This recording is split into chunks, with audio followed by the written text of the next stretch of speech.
Имеем мы обычаи свои, завет отцов и предания вечные, и вещий сон в тени этих лесов, и шепот трав весенних в лугах, на полянах, и шелест наших злаков в бороздах, руками роских возделанных, и гик коней, и топот стад, и грай воздушных птиц, все наше здесь.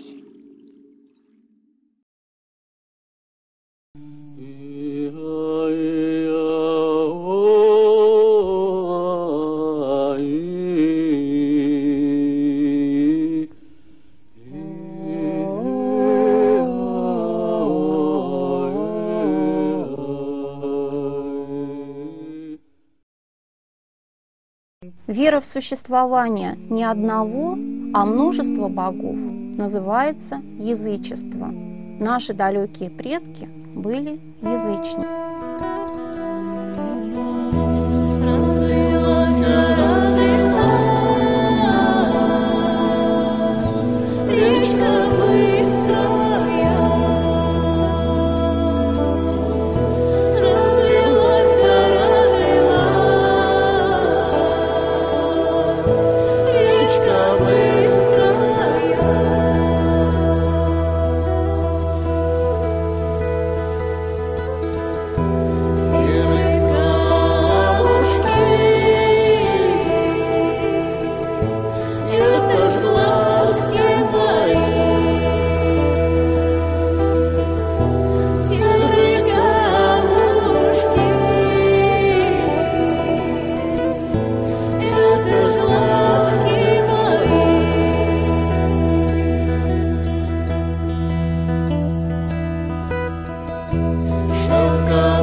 Куда он ступит своими босыми ногами, там тотчас вырастает густая рожь. Ярила – покровитель любви, плодородия.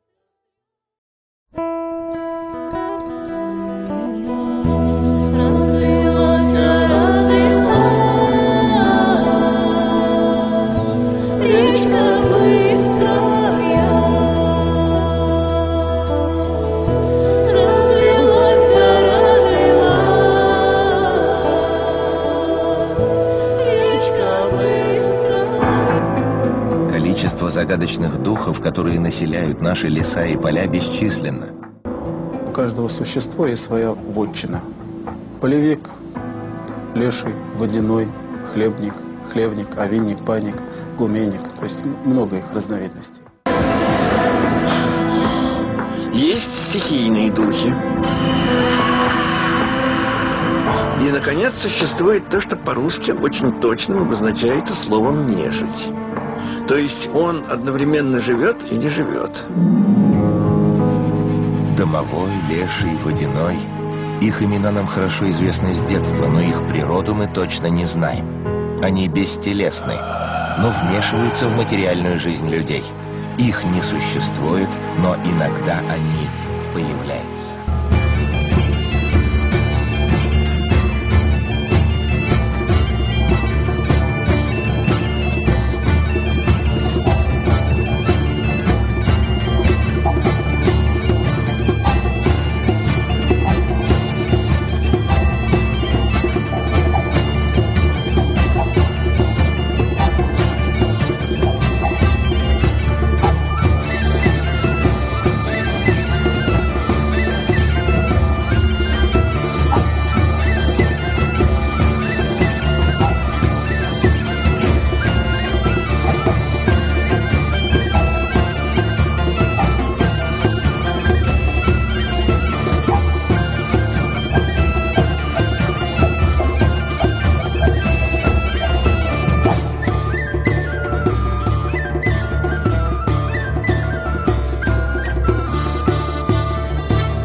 Баба-Яга, она же Яга-Баба, Ягишна, Ягая, Ягабова.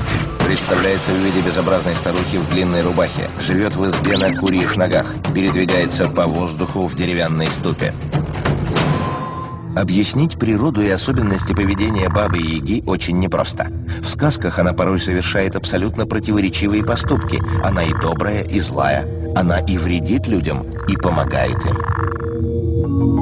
Даже имя ее, Яга, точно расшифровать не удается. Есть масса версий и предположений. Например, в старину в русском языке существовал глагол «ягать», что означает браниться, бушевать. С другой стороны, яглый значит живой, сильный.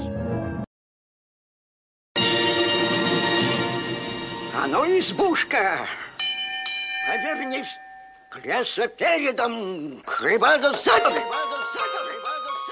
Чего о старушке не зная, пустомели плетут клевету, что нога у нее костяная и железные зубы во рту.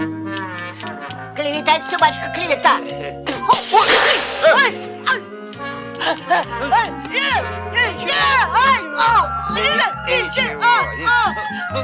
Мол, по воздуху ночью летает в деревянной ступе над селом и следы помелом заметает, заметает следы помелом. Сказки это, Иванушка, сказки.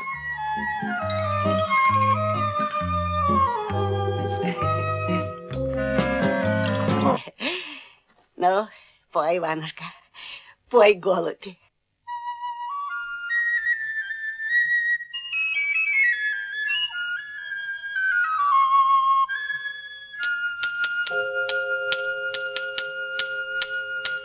Оплели, опозорили сплетни, а, пожалуй, весь свет обеги.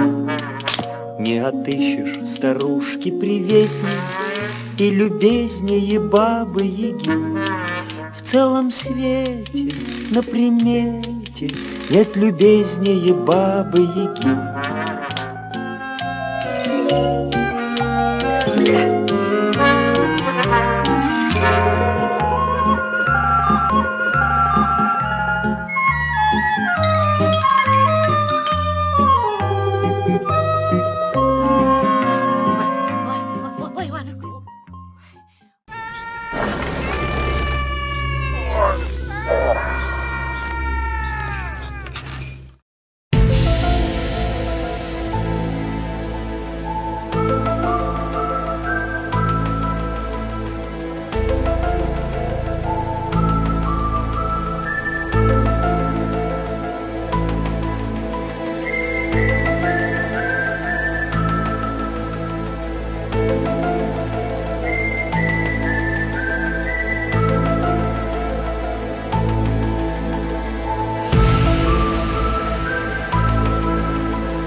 Это Кощей бессмертный, мужчина бездетный, холостой, неженатый и при этом богатый. Здоровье у Кощея железное, да житье бесполезное. А потом я ему все свои несметные богатства передам, и он вместо меня станет Кощеем бессмертным со всеми вытекающими отсюда последствиями. Ой, знаем мы эти последствия.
Леший, он же лесовик, лешак, лесун, боровик, обитает в труднопроходимых частях леса.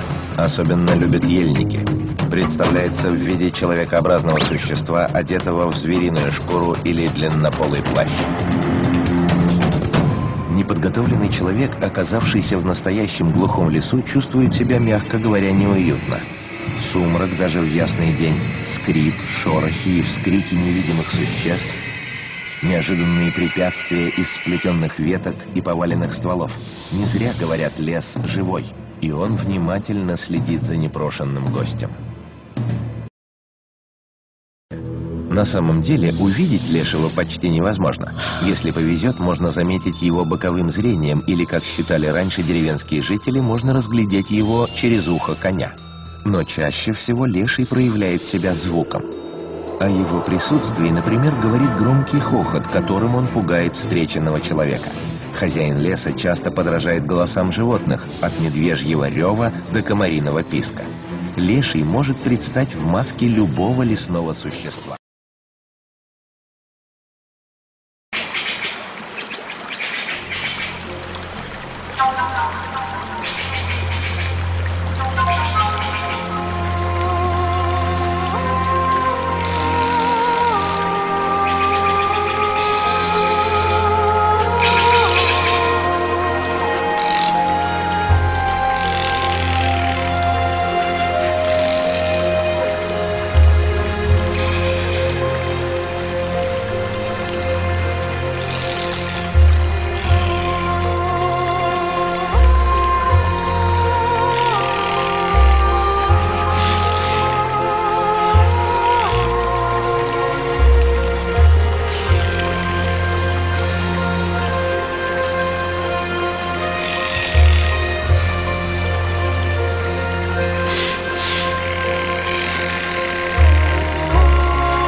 Я водяной, поговорил бы кто со мной, а то мои подружки, пиявки, да лягушки, фу, какая гадость, эх, жизнь моя жестянка, да ну ее в болото, живу я как поганка.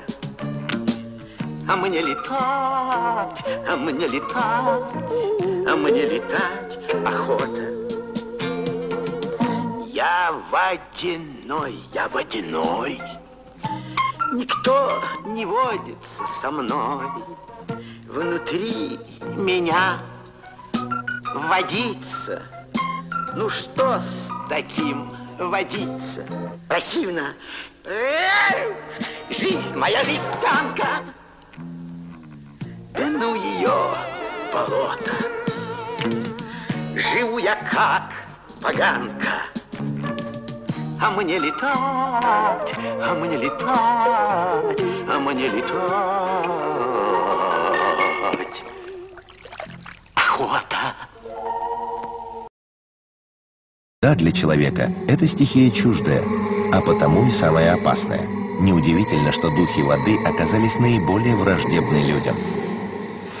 Водяной, он же водяник, водовик, водяной дедушка, царь водяной, представляется чаще всего в виде старика, голого, с длинными ногами, раздутым животом. Седая или зеленая борода доходит до колен, склонен к оборотничеству, может превратиться в рыбу, в бревно, в свинью, в мертвеца, любит ездить на саме, за что эту рыбу называют чертовым конем. В старину человек, заходящий в реку или озеро, неизменно крестился. Лишь так можно было уберечься от нечистой силы, обитавшей в воде. И чем бы ни был водяной, он всегда заставляет быть людей осторожными, отправляясь на реку или озеро. Народная молва поселила водяного в омутах и густых зарослях водной травы, а еще его привлекают водяные мельницы. Водяные духи очень любят ночевать под мельничным колесом, где поток вымывает глубокие ямы. По старинному поверью, утопленники сами могли превратиться в духов, естественно, духов воды. И самый известный из них —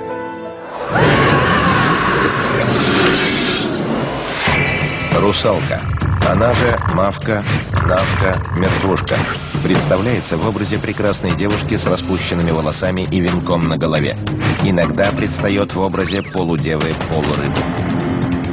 Русалки, несмотря на их привлекательный вид, всегда считались существами опасными. Как правило, при жизни у этих женщин была несчастливая любовь.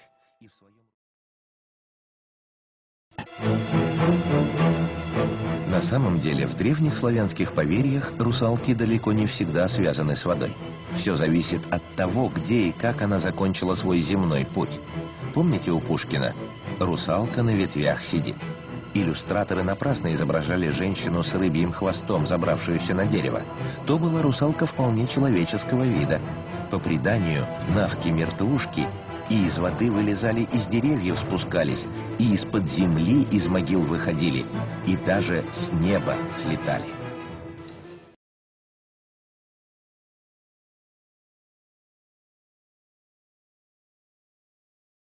Ой, да свято, свято, заклянаю, заклянаю, роде, заклянаю тебя, да словом яром, оком жаром, отче на земь обращаю, да в птаху сизаю, ой, да как птахой сизаю, да поле, да и ты, да понизу, ай-я, ай-я-я, ай-я-я, ай-я-я.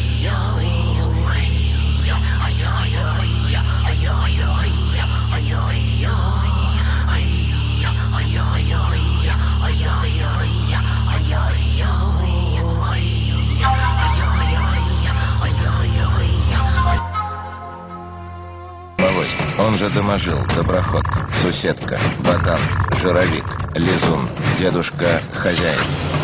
Место жительства, как правило, за печью в доме. Представляется чаще всего в виде мохнатого комочка или маленького старика с густой растительностью на лице. Домовой, как можно догадаться по его имени, дух дома.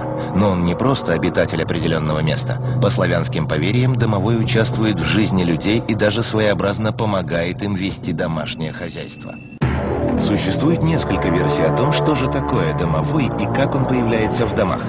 Вот одна из них. В древности умерших людей хоронили под их жилищами. Считалось, что предки оберегают дом и покой семьи, которая в нем живет. Не зря домовой часто представляется людям в виде старика. На правах старейшего он может гневаться и даже наказывать нерадивых обитателей дома. А еще домовой сообщает о несчастьях или радостных событиях в жизни семьи. По старинным поверьям, домовой мог предсказывать будущее. Если ночью человек просыпается от чувства удушья, будто мохнатое существо навалилось на грудь, надо быстро спросить, к худу или к добру. И домовой ответит, чего ожидать в скором времени, счастья или несчастья. Этот дух вообще не прочь пообщаться с человеком.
Кикимора, она же Шишимора, представляется в образе маленькой неряшливой старухи. Живет в домах преимущественно в тех, что построены в неблагополучных местах, например, над могилами самоубийц. В старину считали, что кикимору еще могут напустить в дом плотники, которым как-либо насолили хозяева. Для этого они закладывали в переднем углу дома куклу кикиморы из тряпок и щепок. Избавиться от этого духа было очень трудно. Оберегом служил камень с естественным отверстием внутри, так называемый куриный бог.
Три горы зашатались, три богатыря соезжались.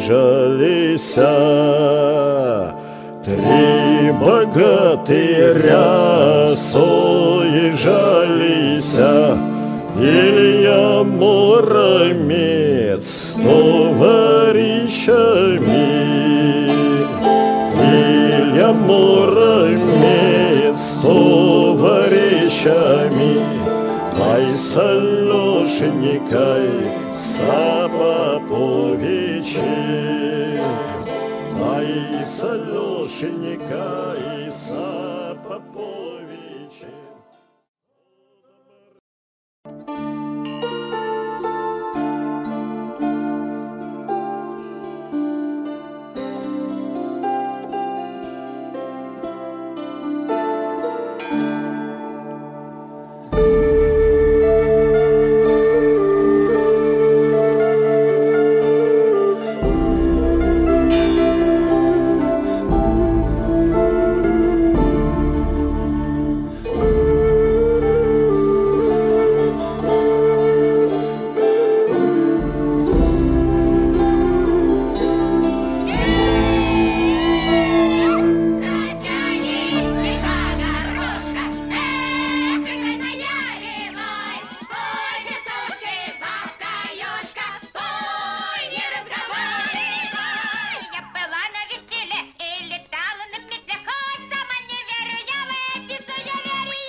Стороной увязался черт за мной. Подумала мужчина, что за чертовщина.